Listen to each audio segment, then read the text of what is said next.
The girl stopped walking in the middle of the overpass, and I let her. Not because it was safe, it wasn't, but because she'd been moving for 11 hours without stopping, and her legs had started doing that thing children's legs do when the muscles have gone past tired into something mechanical. Each step landing a half beat late, like a clock losing time. I crouched beside her and looked back the way we'd come. The southern span of the Vasco da Gama Bridge stretching behind us in its long concrete curve. The Tagus estuary beyond it, flat and gray, under a sky that hadn't changed color in 3 days. Lisbon sat ahead and to the west, a silhouette I'd been watching grow for the last 2 hours. And now I could make out individual buildings along the waterfront, the cranes at the container port frozen mid-swing, the cables of the 20 Feet de Abril bridge just visible through the haze farther south. None of it moved. That was the thing about the city from a distance. It looked paused, not dead. You had to get closer for the distinction to matter. My name is Renato Figueiredo, and I was, until 11 days ago, a municipal water systems engineer for the Aguas do Tejo Atlântico, which is a way of saying I knew how the pipes ran under every neighborhood between Sacavém and Algés. I knew the pump stations, the treatment works, the reservoir network, the valve chambers that most people walked past every day without seeing. I knew which neighborhoods lost pressure first when something failed at the intake, and which ones kept flowing longest. That knowledge had been abstract for 22 years. Now it was the only reason I believed we could cross the city at all. The girl's name was Marcelina. She was 8, possibly 9. She'd told me her birthday was in November, but couldn't remember whether the last one had been her 8th or 9th, which I think meant 8th. She was small for either age, thin-wristed, with dark hair cut short enough that it stuck up at odd angles when she slept on it wrong. She belonged to no one I'd known before 10 days ago. She was not my daughter. My daughter was 26 and lived in Montreal, and the last time I'd spoken to her was 13 days ago, 2 days before the phone networks collapsed, and she'd told me she was fine, that Canada was handling it, that I should worry about myself. I'd been worrying about myself with reasonable competence ever since. Then Marcelina appeared, and competence became something more complicated. She sat down on the concrete barrier of the overpass and pulled her knees up. Her shoes, women's running shoes 2 sizes too large, the best I'd found in a sporting goods store in Montijo, hung off the edge. She didn't say anything. She'd learned in the past week that silence was not the same as being ignored, that I would address what she needed when it was possible, and that asking me questions while I was scanning a road or listening at a door would get a hand signal rather than an answer. For an 8-year-old, she'd adapted to this with a composure that made me uneasy in a way I couldn't name. Children should not be that good at silence. I scanned the overpass in both directions. Behind us, the bridge approach road was clear. We'd come up the ramp from the A12 junction 40 minutes ago, and nothing had followed. Ahead, the road descended through a tangle of on-ramps toward the Parque das Nações district, the old expo area with its modernist apartment blocks and broad pedestrian avenues. I could see a cluster of abandoned vehicles where the road narrowed at the first exit, and beyond that, the angular roof of the Oceanario catching what little light the overcast allowed. Nothing moved. But that meant less than it once had. I'd found Marcelina in a bathroom in a Continente supermarket in Pinhal Novo 8 days ago. I'd gone in for water. The municipal supply had failed on day 4, and I'd been filling containers from a reservoir access point I knew near Palmela. But the access road had become impassable, blocked by a fuel tanker that had jackknifed across both lanes with its cab door open and its driver absent in a way that didn't require elaboration. The supermarket had been partially looted, but the water aisle was untouched, perhaps because the looters had prioritized alcohol and canned food, or perhaps because they'd been interrupted. I heard the sound from the bathroom while I was loading my pack. Not crying, not calling out, but a rhythmic tapping. Something hard against tile, patient and steady. I almost didn't check. I'd walked past sounds before. You learn in the first few days that every sound is either a threat or a cost. And the second kind can be worse than the first because it asks something of you. She was sitting on the floor of the staff bathroom with the door locked from the inside. She'd been tapping a ceramic soap dish against the base of the toilet. She told me, in a voice so flat it sounded rehearsed, that her mother had told her to wait, and that her mother had gone to get the car, and that she'd been waiting for 2 days. The bathroom had a working tap. The supermarket was on a different pressure zone than my reservoir, one I recognized as being fed by the Castello du Bogge aqueduct, which would have held pressure longer. And she'd been drinking from it. She'd eaten nothing. She did not ask me if her mother was coming back. That was the detail that made me sit down on the bathroom floor across from her and stay for 20 minutes longer than safety allowed. Because an 8-year-old who doesn't ask that question already knows the answer and is choosing not to make you say it. I told her my name. She told me hers. I gave her a protein bar from my pack, and she ate it in small bites, wrapping the remainder in the foil between each bite, as if rationing it, which no one had taught her. She'd arrived at it on her own. Then I told her I was going to Lisbon, that I believed there were still functioning zones in the western part of the city, near the Monsanto Hill, and that she could come with me, or I could leave her water and food and mark the location for anyone who came after. I said it like that. I did not soften it or frame it as a rescue. She looked at the soap dish in her hand, set it on the edge of the sink, and stood up.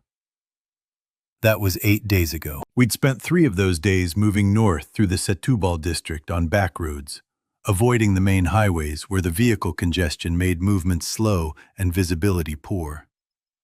2 days sheltering in a municipal water pumping station I knew outside Alcochete, while a storm system passed through. The rain was useful for refilling containers, but the noise it made on the metal roof was a problem because it masked sound. And during those 2 days, I slept in 90-minute intervals with my back against the door. Then 3 days working east to the bridge approach, because the ferry terminals were inaccessible and the 25-day Abril bridge was too far south and too exposed, a single deck with no cover for almost 2 kilometers. The Vasco da Gama was longer but wider, with the rail line running below and concrete barriers on both sides that provided concealment if you stayed low. It had taken us 6 hours to cross, moving in intervals, stopping whenever we saw or heard anything. We'd seen 3 bodies on the bridge, all old, all still. We had not seen anything that wasn't still, which should have been reassuring but wasn't, because it meant whatever had been there had moved on and was now somewhere ahead of us. I stood up and offered Marcelina my hand. She took it, slid off the barrier, and adjusted the straps of the small day pack she carried. A child's school bag I'd found in Alcochete, loaded with her water bottle, a spare shirt, a bag of dried apricots, and a flashlight that she checked the batteries on every morning with the same ritualistic focus another child might give to a stuffed animal. She'd assigned herself this responsibility without being asked. I'd noticed that she built these small systems wherever she could, checking her supplies, folding her sleeping bag in a specific order, arranging her shoes at the same angle beside her when she slept. It was control at the scale available to her. I recognized it because I did the same thing. We descended the ramp toward Parque das Nações in silence. The road surface was good. This was a newer section of the city, built for the '98 Expo, and the infrastructure was less than 30 years old. I kept us to the right shoulder, close to the barrier wall, where we could drop below the concrete if we needed to. The abandoned vehicles at the bottom of the ramp were a Renault Clio with both front doors open and a delivery van from a pharmaceutical company, its rear doors padlocked. I checked the van's cab out of habit. Empty, keys gone, fuel gauge on a quarter tank. Useful information, filed and retained. I didn't take the van. Vehicles were loud, conspicuous, and dependent on roads being clear. Every vehicle I'd seen people try to use in the first week had become a trap within an hour, either blocked by congestion or drawing attention from things that responded to engine noise. We moved on foot. That was not negotiable. The Parque das Nações waterfront opened up ahead of us, like an architectural rendering with the people subtracted. The broad pedestrian promenades, the decorative gardens gone to 11 days of neglect. Not enough to truly overgrow, but enough that the untended edges looked soft, blurred, as if the line between maintained and wild was already dissolving. The cable car pylons stood in a row along the river, gondolas hanging motionless at various heights, two of them clustered together near the station, as if they'd been in motion when the power died, and had swung to a stop against each other. The Oceanario's glass facade reflected the gray sky. Cafe umbrellas had been knocked sideways by the storm. Napkin dispensers had spilled their contents across patio tables, the napkins now pulped and pressed flat by rain. I was not taking us through the waterfront. It was too open. Too much sightline exposure from the apartment towers on both sides and the ornamental water features. Shallow reflecting pools, decorative channels, created terrain that was difficult to move through quickly with a child. Instead, I turned us west on the Avenida Dom João II, which ran parallel to the river 1 block inland. Commercial ground floors on both sides, residential above. The geometry meant shade, concealment, and doorways to duck into. It also meant blind corners and dark interiors. Everything in this kind of movement was a trade. You gave up one risk to take on another and hoped the math favored you. Marcelina walked at my left side, away from the building facades, which put me between her and the doorways. She'd started doing this on her own after the third day, positioning herself on whichever side kept me closer to the nearest unknown space. I hadn't taught her that. She'd observed it from how I positioned myself and mirrored it. This was either adaptation or trauma expressing itself as hypervigilance, and I did not have the qualifications to know which, so I let it continue because it was functionally useful, and correcting it would require an explanation I couldn't give without lying. We passed a Pingo Doce grocery store with its windows intact, but its interior dark. Through the glass I could see toppled shelving in the first aisle, produce scattered on the floor in advanced states of decomposition, and, this was the detail that made me move us past without slowing, a shopping cart upright and neatly positioned near the entrance, as if someone had placed it there carefully. In a looted store, nothing should be neat. Neatness implied recent presence, and recent presence implied either a survivor or something that had been a survivor recently enough to retain the motor patterns of ordinary behavior. I'd seen that once before, outside Montijo. A figure standing at a bus stop with its hands at its sides, facing the road, not moving. Not exactly still either, but caught in a loop of micro-adjustments, weight shifting, head turning 2 degrees and turning back, as if waiting for a bus that existed only in degraded procedural memory. I'd given it 200 meters of clearance, and Marcelina had not seen it, or had seen it and chosen not to mention it, which amounted to the same operational outcome. We moved 4 blocks west without incident. The street was clear enough to walk down the center, which I preferred because it gave equal distance from both sides, though I kept us near parked vehicles that could serve as cover. My mental map of the water system ran underneath us as we walked. I could feel the mains below the asphalt like a second terrain, the 16-inch transmission line that ran under this avenue feeding the Parque das Nações distribution network, branching into 8-inch laterals every 2 blocks. It was a useless overlay in some ways and essential in others. What it told me was where to find water. Not from taps, The system had been depressurized for days, and anything still in the pipes was stagnant.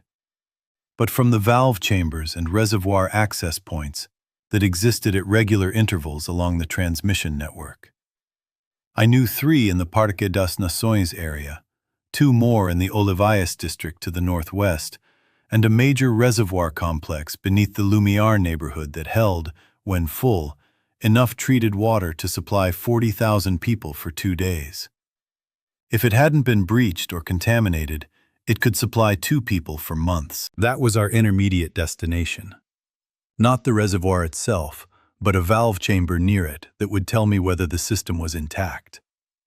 From there, depending on what we found, either west into the Monsanto Park zone, where the elevation and tree cover offered defensible terrain, or north toward the airport perimeter, where the military had been staging evacuations as of the last radio transmissions I'd heard, 6 days ago. I had a map. Not a tourist map, but a utility survey map I'd taken from my office in Sacavém on the 2nd day, before I'd crossed the river south to check on a colleague in Barreiro, who turned out to have already left. The map showed every pipe, valve, pump station, and reservoir in the greater Lisbon metropolitan water network, along with the access points, maintenance tunnels, and service roads that connected them.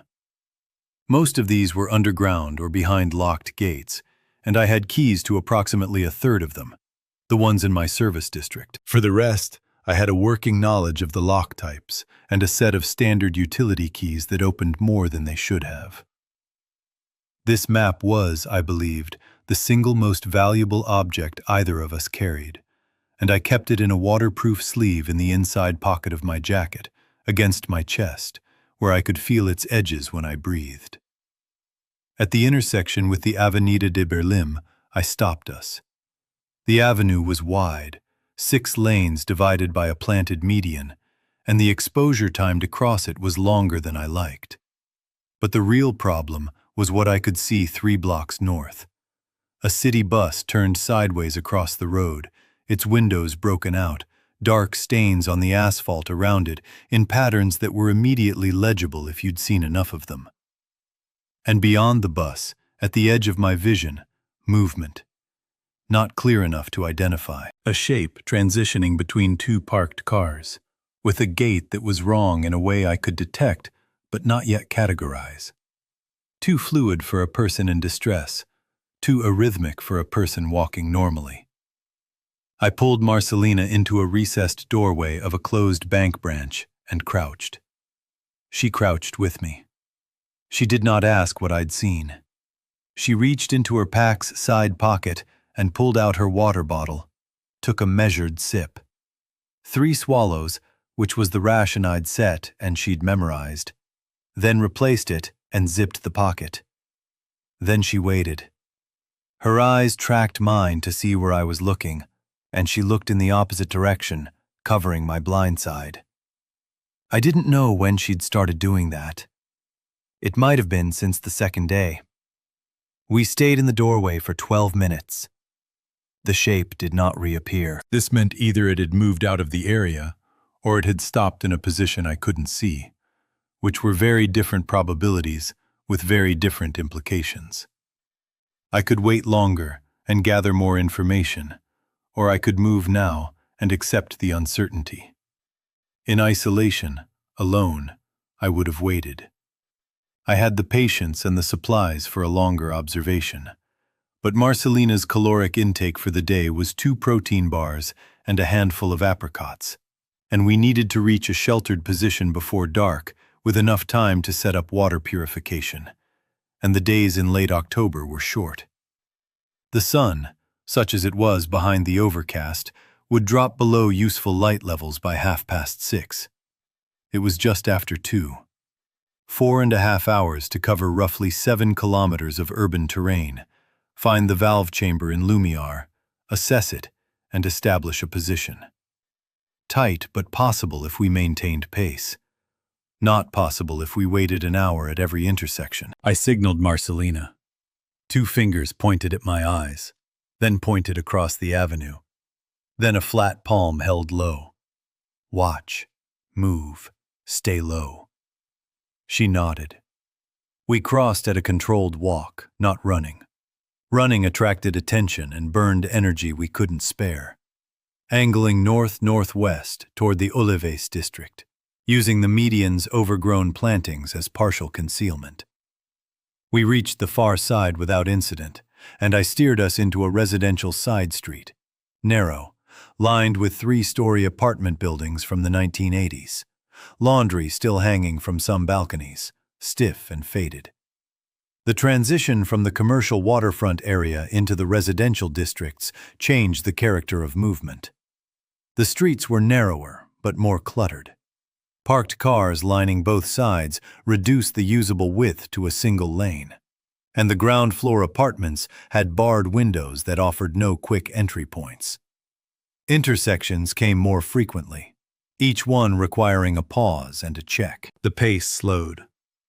Marcelina kept up without complaint, but I could see the fatigue in how she placed her feet, each step deliberate rather than automatic. The concentration of someone managing a body that wanted to stop. We passed an elementary school, its gate open, its courtyard empty, except for a row of small backpacks lined up against the wall under a covered walkway, as if the children had been called inside and had set them down in an orderly line and never come back to collect them. Marcelina looked at the backpacks for a long moment as we passed. She did not slow down or stop. She looked, and then she looked ahead again. And whatever she processed about that row of small abandoned bags, she processed in silence. I did not ask her about it. There is a kind of inquiry that masquerades as care, but functions as an instruction to feel something. And I was not going to tell this child what to feel, about a row of backpacks that could have been her own. By 3:30, we'd entered the Olives district proper, and the terrain changed again.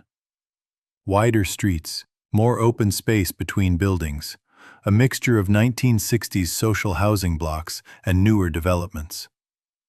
The housing blocks were the dominant feature. Long, rectangular, raised on pilotis, with open ground floors that created sheltered corridors beneath the buildings. These were useful for covered movement, but problematic for the same reason. Anything could be under there, and the columns obstructed sightlines. I kept us on the street rather than cutting through, trading speed for visibility. At the intersection of the Rua Cidade de Bolama and a street whose sign had been removed, I found the first valve chamber I'd been looking for. It was marked on my map as VCOLV-07, a below-grade chamber accessed through a heavy iron manhole cover recessed into the sidewalk beside a transformer box. The cover had a standard pentagonal utility lock. I had the key. I knelt beside it and looked at Marcelina. This was the hardest part of traveling with a child. Not the pace, not the noise discipline, not the rationing, but the moments when I needed to do something that required both hands and full attention, which meant I could not simultaneously watch her and our surroundings. Every time I picked a lock, checked a valve, studied the map, or rigged a water filter, there was a window in which we were both more vulnerable. I'd developed a system for this. I would position Marcelina in the most enclosed space available, facing outward with a clear instruction. If she saw anything move, she was to tap my shoulder once. Not call out, not point, not speak. One tap. I would handle the rest. I positioned her in the corner between the transformer box and a concrete planter, where she had a wall on two sides and a clear view of the street to the north and east. She settled into the corner with the efficiency of someone who'd done it 40 times, which she nearly had. I turned to the manhole cover, fitted the key, and lifted. The chamber was dry, which was the first good sign. A flooded chamber would have meant a main break upstream, which would have meant the reservoir had drained. I descended the steel rungs, 3 meters down, not deep, and found myself in a concrete box, roughly 2 meters by 3, with a 12-inch gate valve on the transmission main and a pressure gauge mounted on a standpipe. The gauge read 0, which was expected. No pumps running meant no system pressure. But the valve was closed, which meant someone had shut it deliberately. I checked the valve position indicator, fully closed, and the operating nut showed fresh scratches, tool marks that weren't weathered. Someone from the utility, a colleague perhaps, had closed this valve sometime in the past 2 weeks, probably as part of an emergency isolation protocol to protect the upstream reservoir from backflow contamination. This was exactly what I'd hoped to find. If the valves had been closed systematically, the reservoir above might still be intact, still holding its volume of treated water, sealed and waiting. I climbed out and found Marcelina exactly where I'd left her, watching the street with an expression I'd come to recognize as her operational face.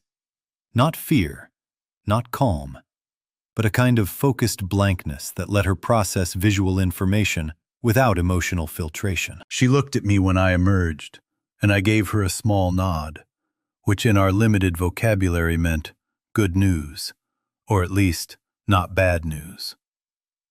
She stood and adjusted her pack straps. We continued northwest. The route took us through the Encarnação neighborhood, climbing gradually.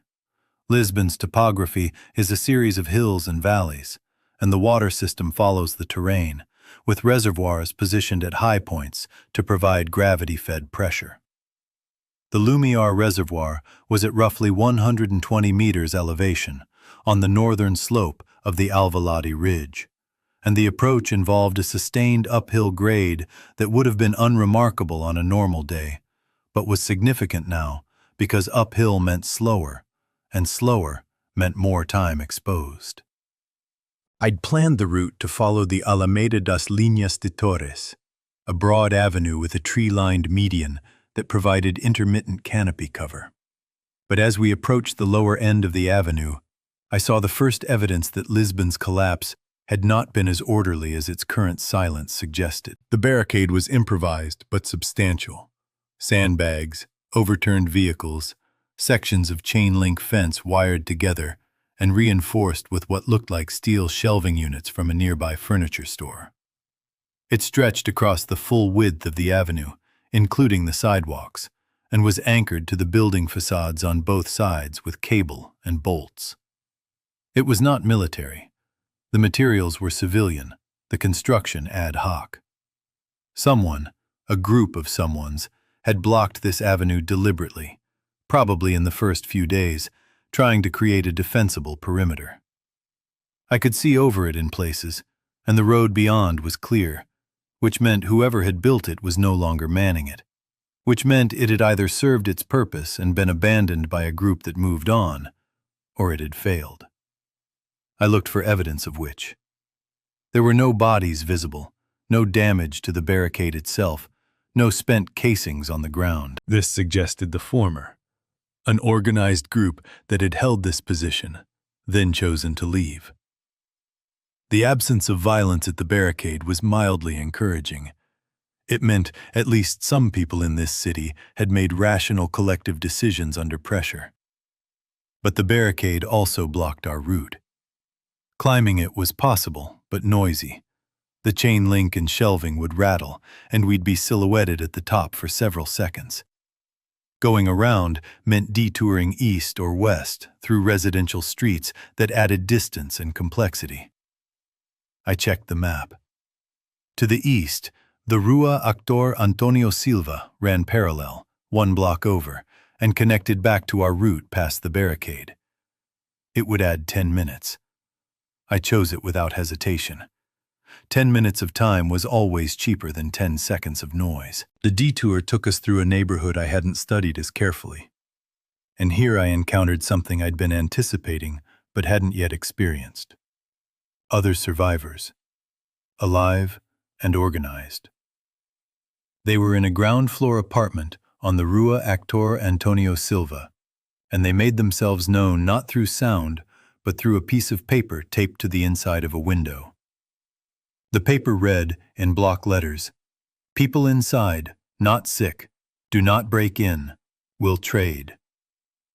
The handwriting was steady, the Portuguese grammatically correct, the tape neatly applied. Below the sign, a curtain was pulled aside far enough to show a face. A woman, middle-aged, watching us approach. She did not wave or gesture. She watched. I stopped Marcelina with a hand on her shoulder and assessed. The apartment was on the ground floor of a 4-story building. Its door, a solid wood door with a reinforced frame, closed. The windows had interior shutters, closed except for the one with the sign. I could see no one else, though that meant nothing. The woman's face was thin but not emaciated, alert but not aggressive. She was studying me the same way I was studying her. This was the calculation that defined every encounter now. The expected value of interaction versus the expected cost. Trading implied she had surplus of something and deficit of something else.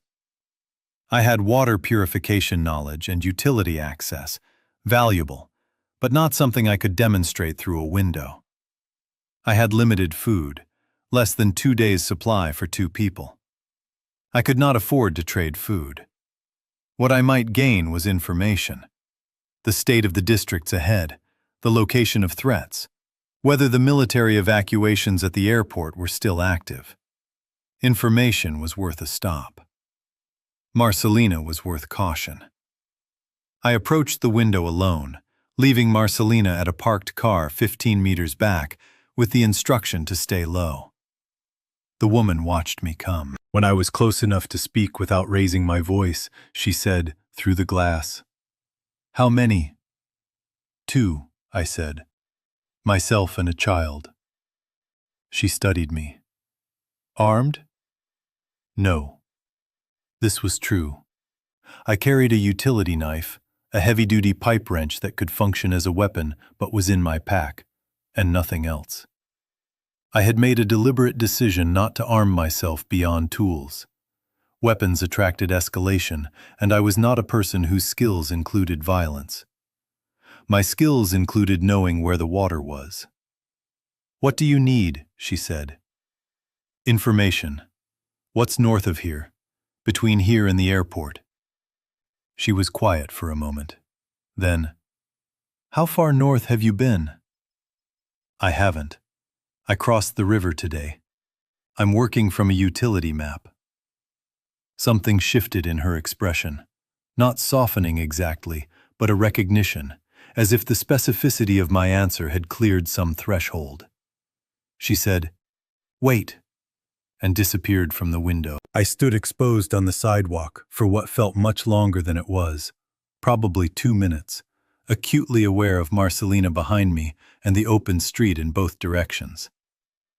Then the woman reappeared, not at the window but at the door, which she opened to a width of perhaps 30 centimeters, her body blocking the gap.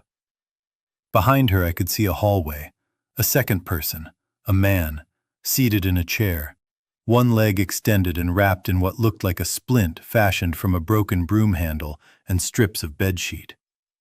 His face was gray with pain, but he was conscious and watching. "My name is Ilda," the woman said.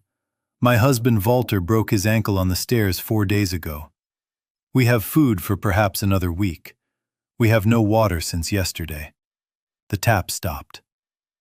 I understood. The pressure zone she was on had finally depleted. She was not offering to trade from surplus. She was offering to trade from desperation. And the thing she wanted was the thing I could provide. "The apartment above you," I said. "Is it occupied?" "Empty. Everyone above the second floor left in the first days." "The building has a rooftop water tank? A concrete cistern?" She blinked. "I don't know. Possibly. The building is old." Most Lisbon apartment buildings constructed before the 1980s had rooftop gravity tanks, concrete or fiberglass cisterns that held between 500 and 2,000 liters, fed by the mains and used to maintain pressure for upper-floor apartments. When the mains pressure dropped, these tanks would have continued to supply the building until they drained, which is why upper-floor apartments typically lost water last. But the tanks themselves retained residual volume even after the taps ran dry. Sediment, the last few centimeters below the outlet pipe, plus whatever condensation had accumulated. And if the building's check valve was intact, the tank would not have backdrained into the depressurized main.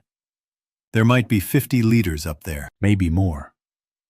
"I can check your rooftop tank," I said. "If there's water, I'll bring some down.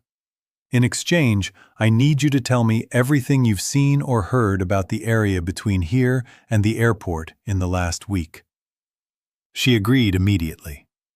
She gave me the key to the rooftop access door, which she'd obtained from a neighbor's apartment in the first days. She'd been methodical about gathering keys, which I respected. I retrieved Marcelina from the car, brought her inside, and for the first time in 8 days, we entered someone else's space. The apartment was small, clean, and organized with the same compulsive precision I recognized from my own behavior and Marcelina's. Food stored in labeled containers. Water jugs lined up by date of filling. A battery-powered radio on the table, silent. Walter nodded to me from his chair. His ankle was badly swollen, the improvised splint doing what it could, which was not much. He was not going anywhere on that ankle for weeks. They both knew this. The knowledge sat in the room like a third piece of furniture. Marcelina sat on the floor near Walter's chair and did something she hadn't done in 8 days. She looked at another person with curiosity rather than assessment. Walter, perhaps sensing this, said to her, "There are books in the bedroom, children's books, from our grandchildren. You can look at them if you want." Marcelina glanced at me. I nodded.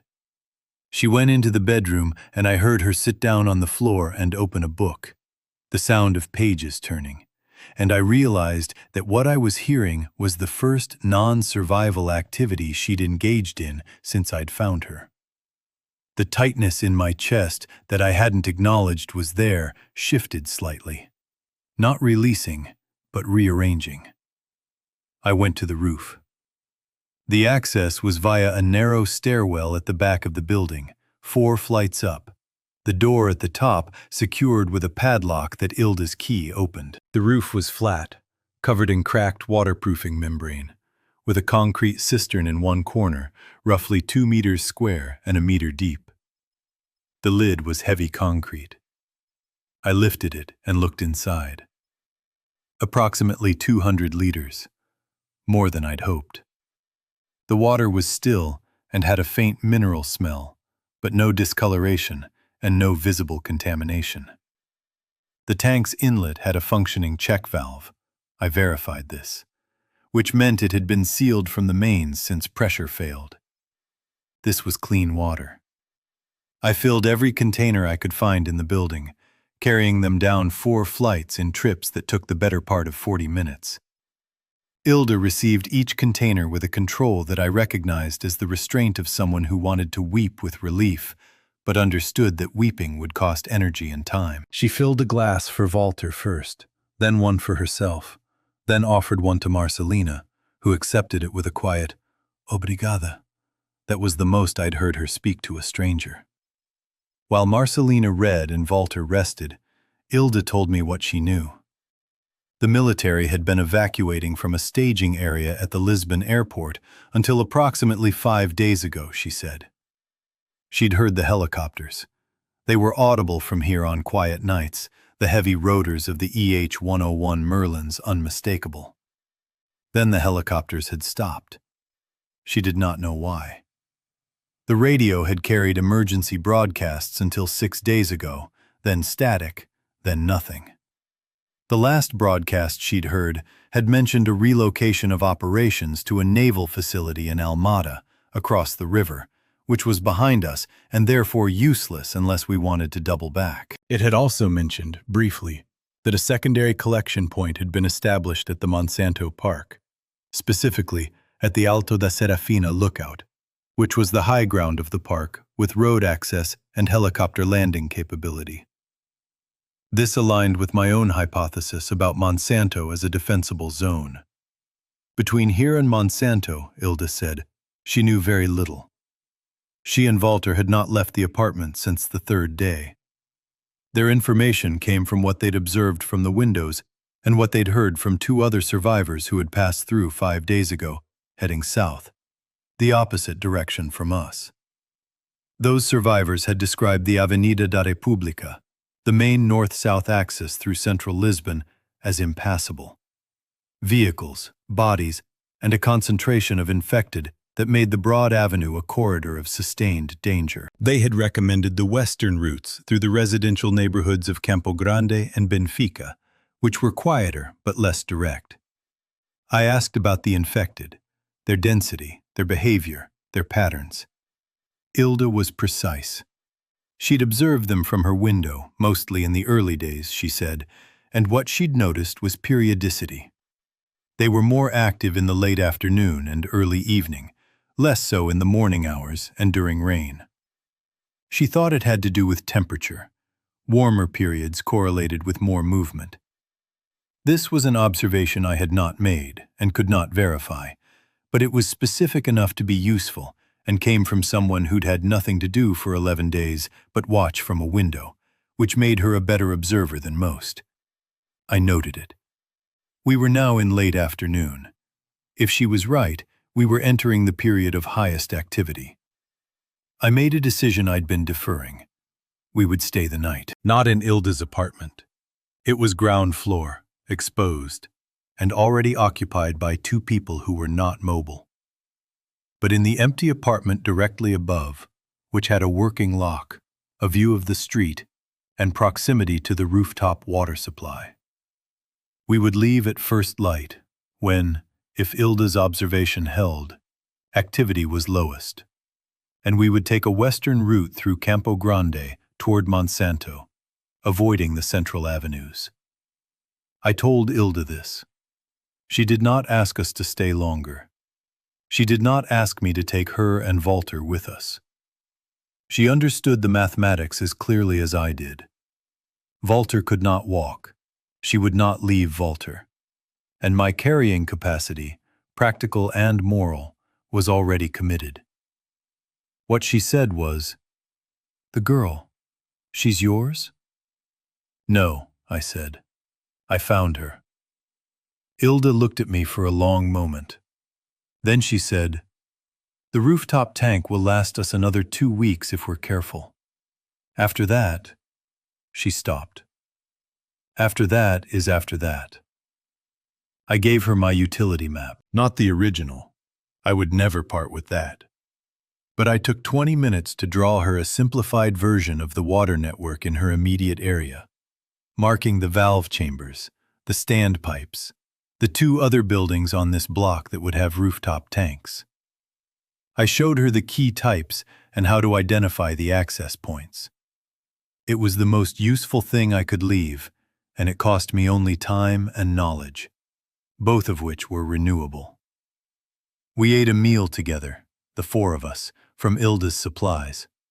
Rice, canned sardines, crackers. Marcelina ate slowly and thoroughly and did not speak, but she sat at the table rather than on the floor, and she used a fork and a napkin. And when she was finished, she carried her plate to the kitchen sink with an automatism that spoke of a home where she'd done this every night.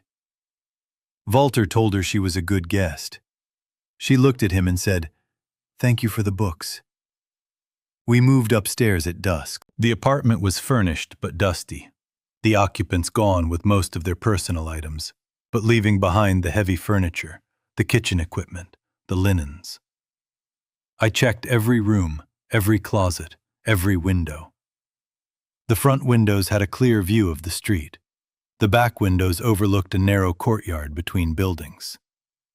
I secured the door with the deadbolt and additionally wedged a chair under the handle. Not because I distrusted Ilda, but because I secured every door we slept behind.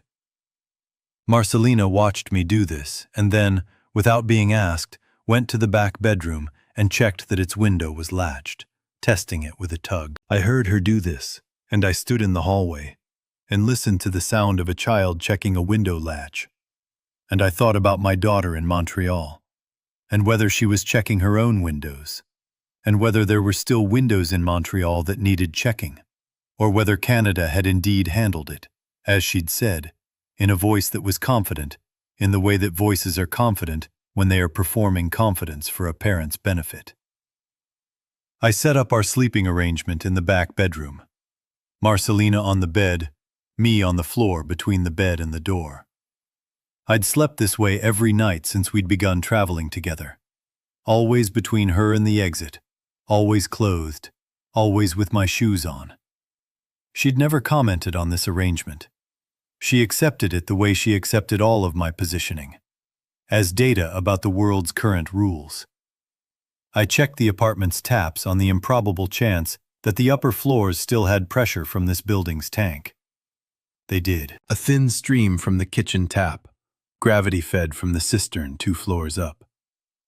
I filled every vessel in the apartment, pots, glasses, a large mixing bowl, and let the tap run into the bathtub until it slowed to a drip. Another 50 liters secured. Marcelina fell asleep within minutes. I sat in the dark living room and looked out the front window at the street below. It was quiet. A dog moved along the sidewalk across the street, thin and purposeful, heading somewhere with the directness of an animal that had already adapted to the new terms. I watched it until it disappeared around a corner.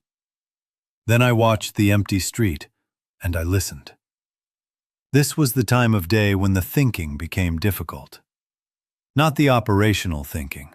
That continued in its track, planning tomorrow's route, calculating water needs, estimating distances, indexing risks. The difficult thinking was the kind that happened underneath, the questions that surfaced only when the immediate demands receded. What was I doing with this child? Not practically. Practically, I was moving her toward the best chance of organized survival I could identify. But in the other sense, what authority did I have? What claim did she have on me, or I on her? She was not my daughter, not my family, not my responsibility by any framework I'd have recognized 12 days ago. She was a person I'd found in a bathroom, who had chosen to come with me because the alternative was staying in a bathroom. And I had let her come because leaving her was something I could not do. And the reason I could not do it was not noble or parental, but mechanical. I was a person who knew how the water system worked, and she was a person who needed water. And the connection between those two facts was so direct that refusing it would have required a kind of effort I was not capable of. This was not love. I want to be precise about that. I did not love this child in the way her mother loved her, or in the way I loved my daughter. What I felt was something more structural, a load-bearing obligation that had been placed on me by circumstance, and that I had accepted not out of warmth, but out of the recognition that I could bear it, and she could not bear its absence. If I set it down, it would not find another bearer. It would simply fall, and she was underneath it. I slept in 45-minute intervals and woke each time to silence. We left at first light, just after 7. I knocked on Ilda's door to say goodbye. She opened it dressed and alert. She'd been awake perhaps all night. She handed me a small plastic bag containing a dozen energy bars and 4 tins of tuna. I tried to refuse. She said, "The girl needs calories. Take them." I took them. Marcelina stood in the hallway and looked at Ilda.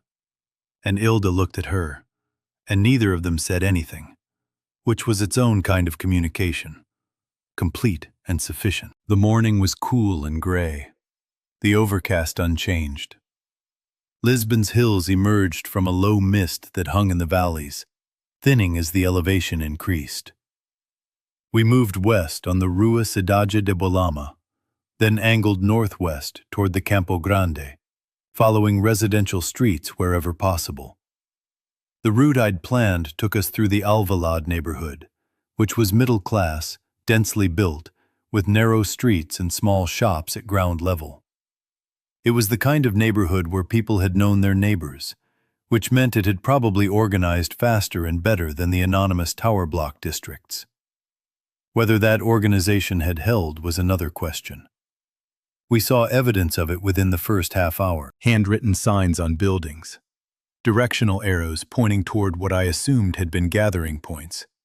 Lists of names with check marks beside them. A spray-painted message on a pharmacy wall reading, "Water at Praza de Alvalade, 6 to 7, with a date from 9 days ago. A community that had tried to function. The signs were all I saw of it. The people were gone.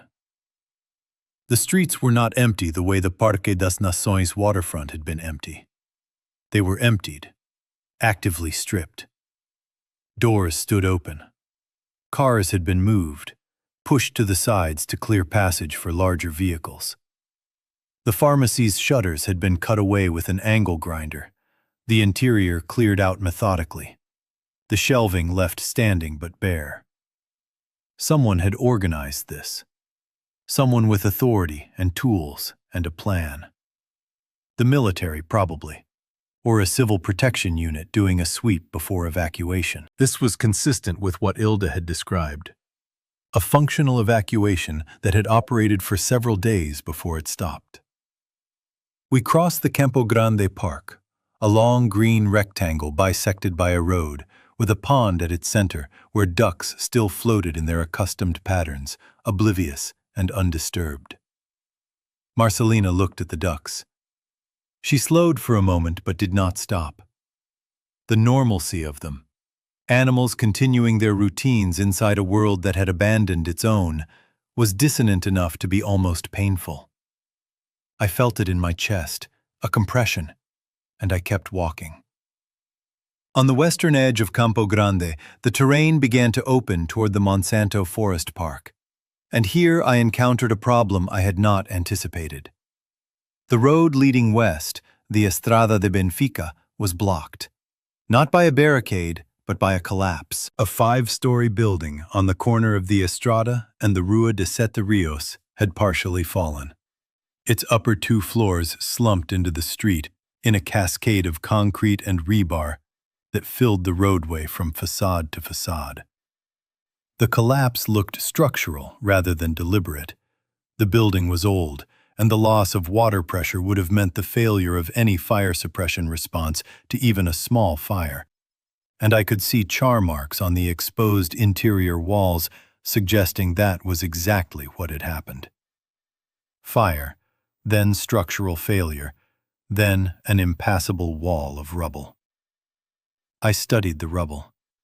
It could be climbed, but not quickly and not safely, and Marcelina's oversized shoes would be a liability on unstable concrete. The debris field also created blind spots, hollows and overhangs where anything could be sheltering. I was not going to take her through it. Alternative route.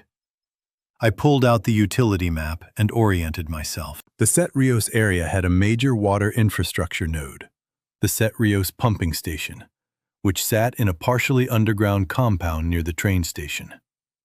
The compound had a service access road that ran south of the Estrada de Benfica and connected to the Monsanto Park via the Rua do Arco do Carvalhão. If the service road was clear, it would take us around the collapse with a detour of roughly 1 kilometer. The pumping station itself was in my service district. I had the key. We backtracked 1 block and turned south. The side streets here were quiet, residential, with the same evacuated feel as Alvalade. I moved us quickly, conscious that the detour was eating into our margin. The morning was warming, and if Ilda's observation about thermal correlation held, our window of lower activity would narrow as the temperature rose. The Sete Rios pumping station was where I expected it. A concrete structure behind a chain-link fence, partially below grade, its access gate secured with a heavy-duty padlock. The key worked. We entered the compound, crossed the small maintenance yard. Pumps silent, gauges dead, the smell of standing water from the wet well, and exited through the service gate on the far side. which opened onto a narrow access road that curved south and then west, climbing toward Monsanto through a belt of mixed woodland and abandoned allotment gardens. Here, in the relative shelter of the tree cover, I let us rest. We sat on a concrete retaining wall beside the access road, and I distributed food. 2 energy bars each and a tin of tuna that we shared, eating from the can with our fingers because I'd left the fork in the apartment. Marcelina ate methodically, licking tuna oil from her fingers with a concentration that was entirely practical. I drank from my water bottle and watched the road below us through the trees. Nothing moved except a cat picking its way along a garden wall, focused and indifferent. Marcelina said, "How far?" It was the first question she'd asked about distance. She'd never before expressed impatience or inquiry about the destination, accepting each day's movement as its own complete unit. That she was asking now meant something had shifted. Either she was reaching a limit of endurance that required the consolation of a number, or she was beginning to think forward rather than merely present, which was a cognitive luxury that indicated she felt safe enough to plan. I chose to interpret it as the latter. 3 kilometers, I said, maybe less. We'll be in the forest soon, and the forest goes all the way to where we're going. She nodded. Then she said, "Is it like a park?" It is a park, a big one, with trees and hills and old buildings. Are there people there? I think so. I hope so. She considered this. Good people? I thought about how to answer honestly. I don't know. People who are trying to organize. People who are trying to help. Like you, she said. It was not a question, but I answered it anyway. I'm not organized. I just know where the water is. That's something, she said. And this was so precisely and unexpectedly true that I sat with it for a moment, holding the words in my chest alongside the folded map, both of them pressing against me with the same insistent weight. We entered the Monsanto Forest Park at the Portas de Benfica entrance, a gated access point that was open and unmanned. The park was enormous, over 1,000 hectares of eucalyptus, pine, and oak covering the highest ground in western Lisbon. The road wound uphill through dense tree cover, the canopy filtering the gray light into something green and almost peaceful. The temperature dropped as we climbed. Bird sounds became audible. The first sustained natural sound I'd heard in days that wasn't rain or wind. Marcelina looked up at the trees and her pace changed, the mechanical trudge softening into something closer to walking. Actual walking. The kind done by a person moving through a space rather than fleeing across one. I did not relax. The tree cover that concealed us also concealed everything else, and the road's curves limited sight lines to 30 or 40 meters at best. But I allowed the pace to ease slightly, enough that the climb didn't exhaust us. We had altitude now, and altitude was worth something. Not as much as walls, but more than nothing. Sound carried differently up here, and I could hear far enough to give us warning. We'd been climbing for 20 minutes when I heard the voice. It came from ahead and above, clear in the forest quiet. A man's voice, speaking Portuguese, amplified slightly by something. A megaphone or a loudspeaker. I couldn't make out the words at first. We stopped. I moved Marcelina off the road into the tree line, and we listened. The voice repeated. This time, closer, or the wind had shifted, I caught fragments. Collection point. Identification. Weapons must be declared. Instructions. Someone ahead was issuing instructions through a loudspeaker, the repetitive, scripted language of an organized intake process. My heart rate, which I'd kept remarkably steady over the past 11 days, through what I now recognized as a sustained act of dissociative self-regulation, increased. Not fear. Something adjacent to hope, which was more physiologically disruptive because I had no protocol for managing it. I looked at Marcelina. She was listening, her head tilted slightly. Her expression the same focused blankness she used for threat assessment, but directed now at something that was not a threat, or might not be. And I could see her trying to recategorize it, this new input that didn't fit the taxonomy she'd built over the past 8 days, in which all external stimuli were either dangerous or neutral, and nothing was positive. "That's people," she said. "Yes." "Helping people?" "I think so. Let's go see." We returned to the road and continued uphill.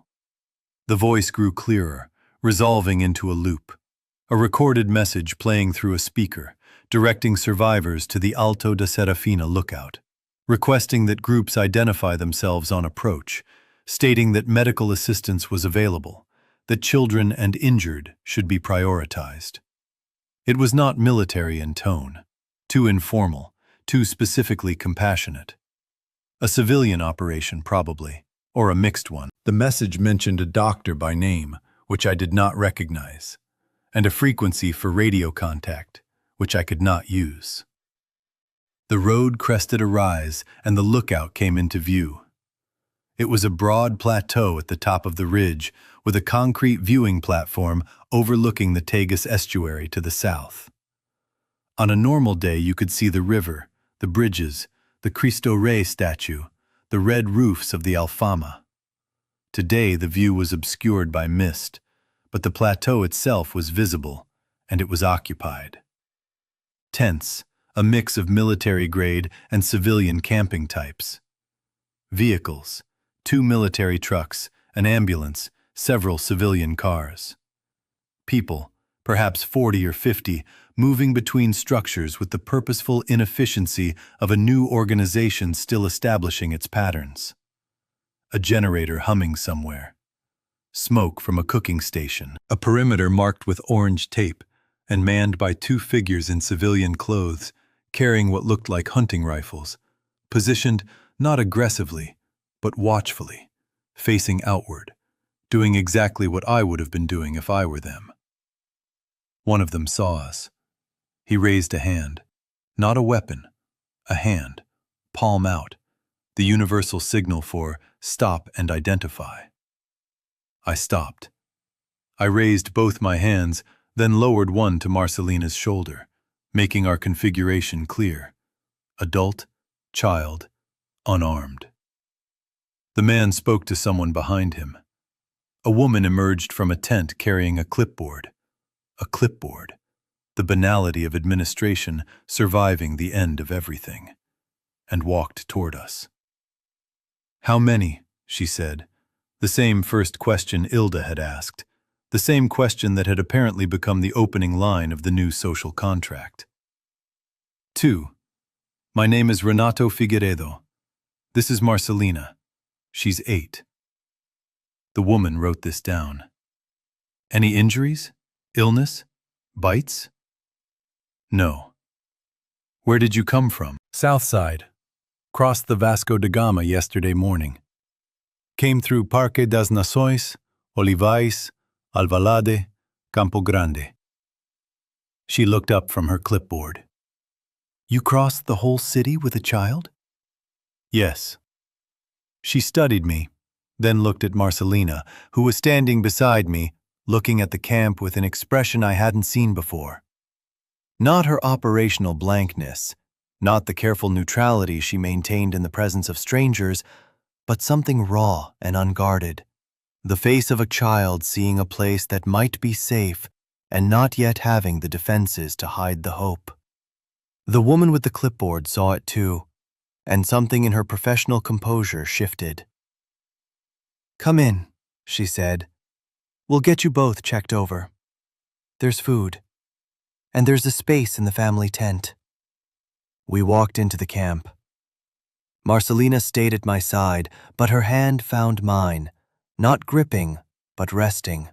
Her fingers curled loosely around my index and middle fingers the way a much younger child might hold on. She hadn't touched me voluntarily before.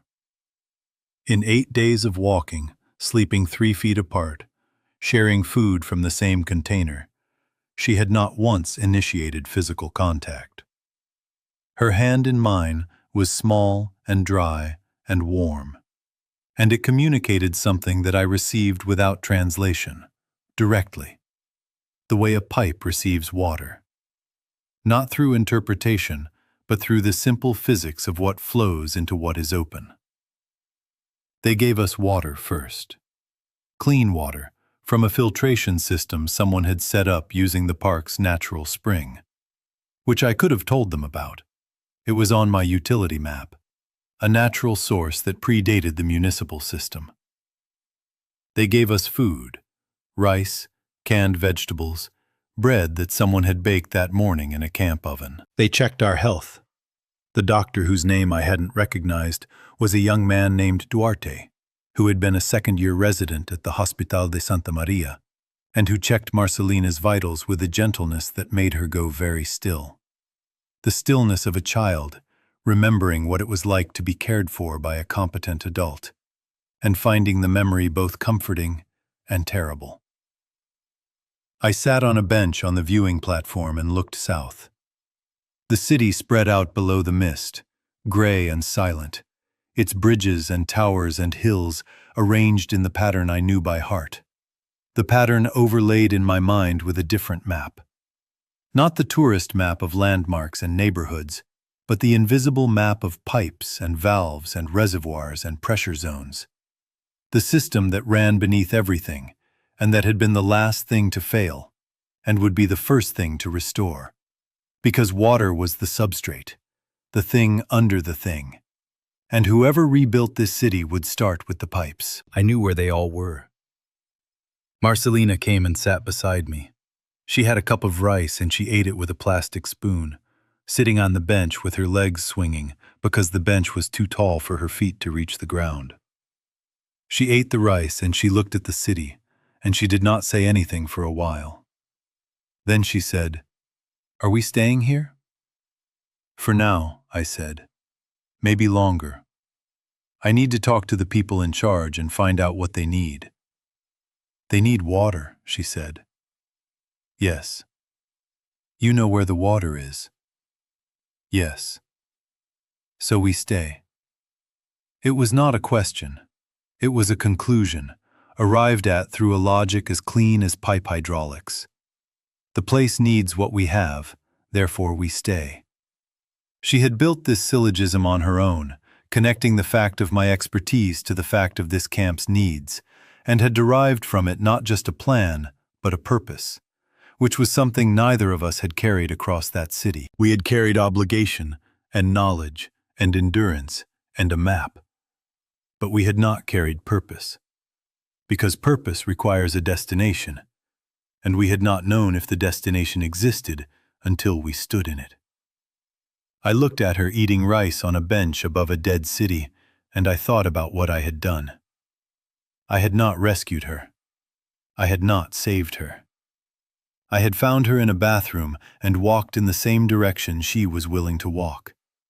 And I had used what I knew to keep us hydrated and oriented. And she had used what she knew: silence, observation, the disciplined management of her own fear, to keep us undetected and functional. We had crossed a city together, not as protector and charge, not as father and child, but as two people whose capacities happened to be complementary.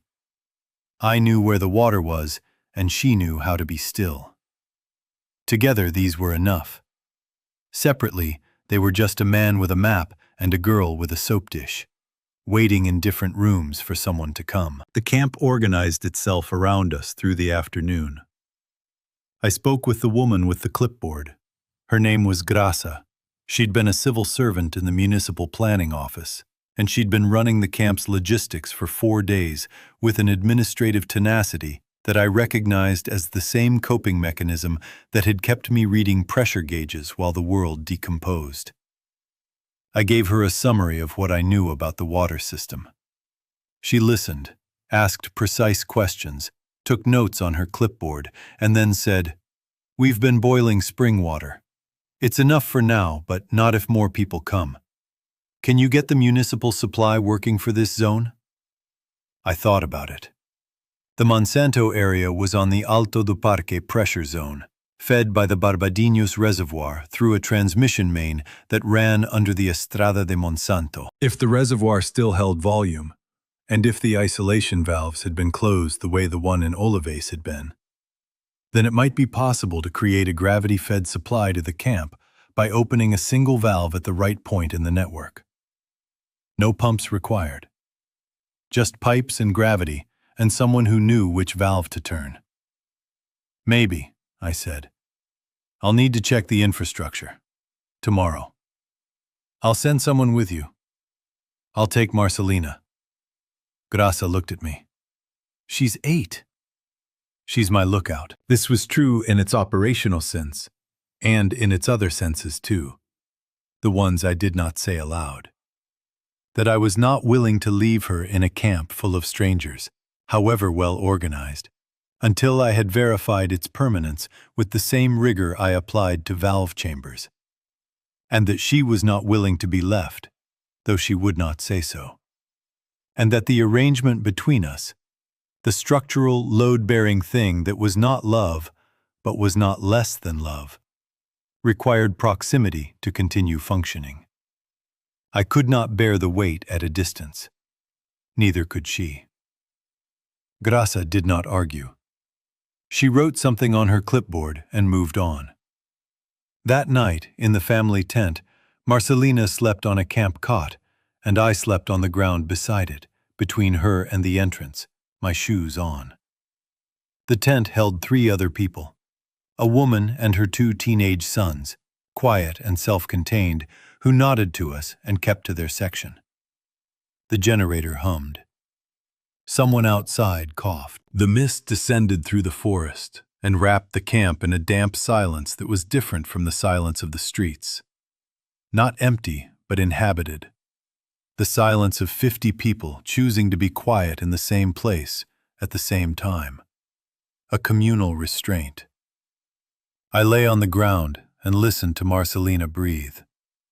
Her breathing was even and slow, without the catches and shifts that had characterized her sleep for the first several days. The restless patterns of a nervous system too activated to fully stand down.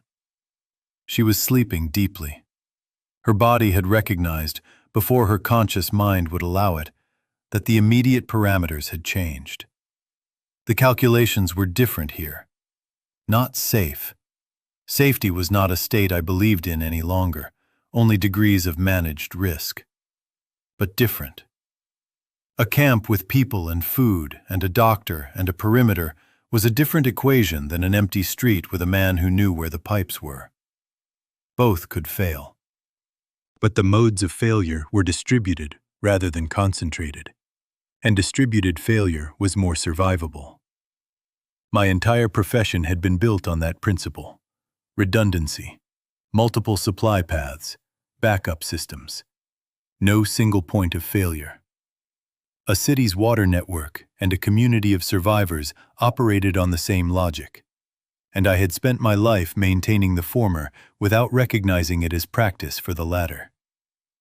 In the morning, I would find the valve. I would check the reservoir level and the main integrity and the pressure zone configuration. And if the math worked, I would open a valve and water would flow uphill to this camp, through pipes that had been laid 50 years ago by people who had never imagined this use, who had designed a system for a functioning city and had, without knowing it, also designed one for its aftermath. The water would come because gravity is not contingent on civilization. The pipes would hold because they were built to hold, and Marcelina would stand beside me while I worked, watching the road in one direction while I watched in the other, covering my blind side the way she had learned to, not because I had taught her, but because she had observed and adapted and incorporated the lesson into her own operational framework. The same framework that included rationing water in 3-swallow increments, and checking batteries every morning, and folding a sleeping bag in a specific order, and sitting in a corner with her back to 2 walls while someone she depended on was occupied. She was 8 years old, and she had built, from nothing, a system for surviving. It was not a child's system. It was not an adult's system. It was the system of a person, small, specific, complete, who had been given no external structure and had built an internal one from whatever materials were available.